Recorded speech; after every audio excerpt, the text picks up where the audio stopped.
Well, before this video begins, stay tuned to the very end after the like, subscribe, notification thing. There's a blooper that I think I've got to get to work. There's a blooper that I think you'll enjoy.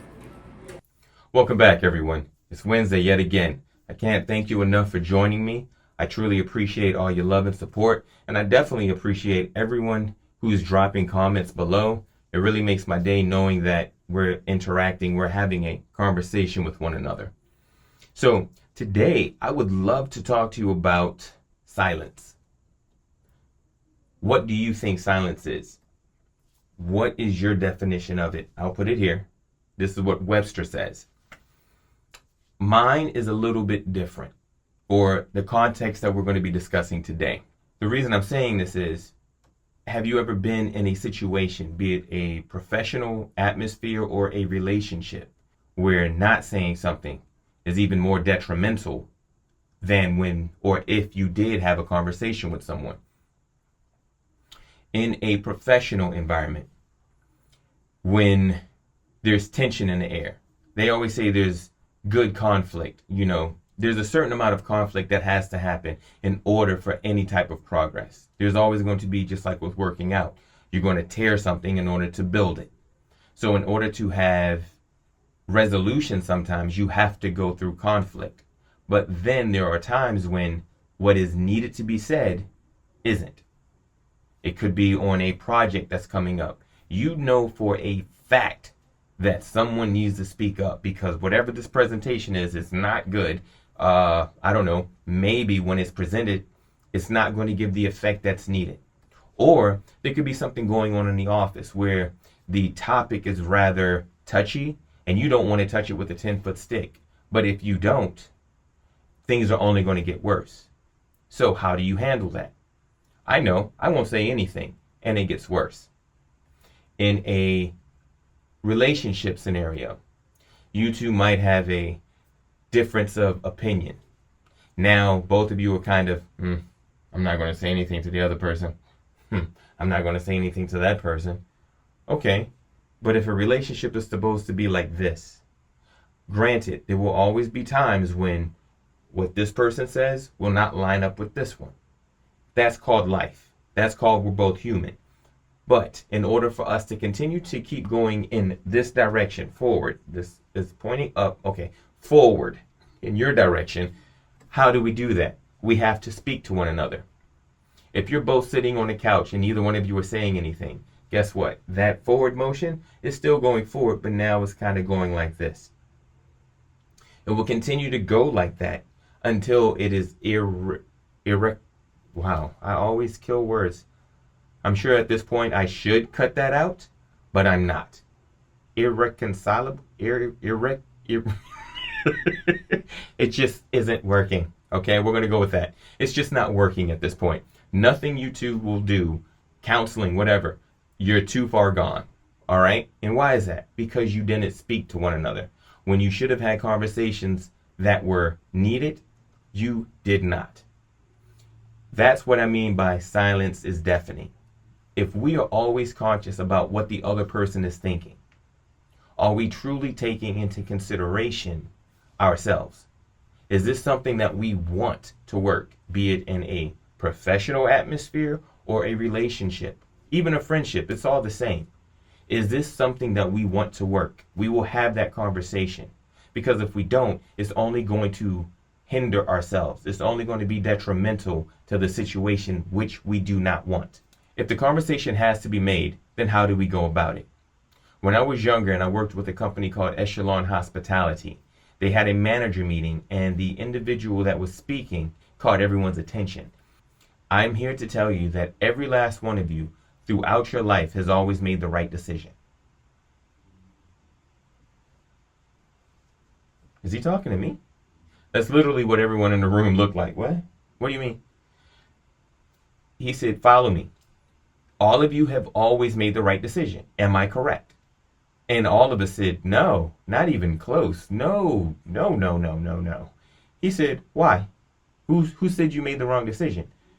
And then all of us pretty much said, we did. We figured it out real quick. That was not the right choice to make. He said, you know what? You were right. That was the right decision. So again, I guess you made the right choice. I don't know if you remember CNC Music Factory. Things that make you go, That's exactly how we were. And with that being the case, he made a valid point. He said, we are all human. So therefore, we are always going to feel that we are right. Even when you are not. It's human nature for you to take a stance on whatever topic it is. It can be political. It could be religion. It could be a game. Whatever it is, if you've made your stance or your stand, you will die on that cross for it. That being the case, he said, instead of trying to make someone else see that they are wrong, why don't you open up the discussion? Help me understand your stance. Because when you're able to have a conversation and it's not hostile, it's not in the tone where I'm trying to prove you wrong, you'll be surprised at how quickly both of you can have whatever type of conversation that's needed to be had. You can actually sit there and talk civilized. Civilized? One of them. You will talk like two civil individuals. Okay? Civilized individuals. I'm not changing it. That's my final. We're going to go with it, okay? Look, just take a moment and think about this. If you are trying to get your point across to the next person, spouse, coworker, child, friend, family, whatever, and you find it important, instead of you trying to shove it down their throat, why don't you see their stance? We can agree to disagree. You and I can make this work as long as we put in effort, as long as we take time to listen to one another, to try to understand one another. That goes across the board. So what I would like for you to do is just take a moment. If there's someone in your life, whatever topic that was hard for you to come up or discuss, take a crack at it. Take the stance of understanding. Take the stance of let me in. Let me know how you feel, and I will do the same. Let's figure this out together. Work is work. It's going to be the exact same. The only difference is the boss still may do what he wants, but that's fine. Okay, I've said my piece. However it goes down at that point, or the supervisor, manager, your coworker, I've said my piece. Quick tidbit, if it is a work environment, make sure you have it all in writing. Put it always out in writing. That way, email, whatever it is. But still, keep it civil. Put your points, put their points. So if it ever comes back, you know what? Wasn't on me. We talked. Anyway, that's what I had to say. That's what I want to talk about today, or have talked about. So hopefully this conversation didn't fall on deaf ears. Hopefully the silence will no longer be deafening.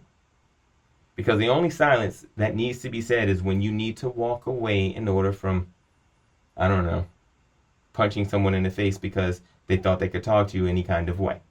Outside of that, and I'm saying that jokingly because violence is not right. We'll just put that out there. But again, there are certain times when you need to walk away and do so. But at the end of the day, it's very important. It's imperative that we speak civilized. Oh my God, that word. We have to be civil with one another. We have to talk sensibly to one another. And we have to try to understand one another. Because only together will we ever make it in life. Okay? All right. You've had enough of your laughs and fun laughing at me trying to figure out civil or civilized and everything else. I truly appreciate you. And I just want to remind you that today is the best day for you to be the greatest version of yourself. All right? I'll see you next Wednesday. Before we go, as always, please like, share, subscribe. Hit that notification so next Wednesday at 12 p.m. it'll go bling on your phone, on your laptop, on your Mac, whatever it is. But I hope to see you next week. Thank you for joining me again. And last but not least, Ryan. See what I'm sporting? Love you, big man. Peace. If you like the content, smash that, hit that, like, comment, share, and I'll say peace. 3,